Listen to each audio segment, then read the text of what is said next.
Եվ ես գոնե չեմ ընդունում այն գրողին, ինչքան ուզում է տաղանդավոր լինի, որը իրեն ձերբազատում է ժողովրդի հոգսերից, որը չի կանգնում վճռական պահին ժողովրդի կողքին, նրա ցավերին, նրա տագնապներին, նրա տառապանքներին տեր չի լինում։ Ես չեմ ուզում անուններ տալ, տվել եմ մի քանի անգամ, գիտեն ում է վերաբերում կամ ումոնց է վերաբերում այս խնդիրները։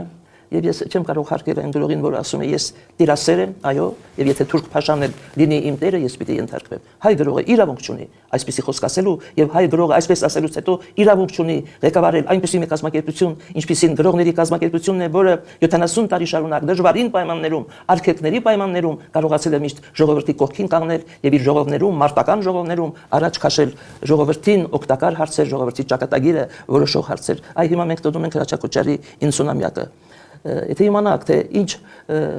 մարտերի մեջ է եղել Հրաչյա Քոչարը ոչ միայն պատերազմում, այլև խաղաղ ժամանակ պատերազմից վերադառնալուց հետո, թե ինչպես նրա սերնդի մարդիկ Նայիրի Զարյանը, Սերո Խանզատյանը, Հրաչյա Հովհաննիսյանը, Ստեփան Կուրտիկյանը, շատ-շատերը, բոլորս համարյա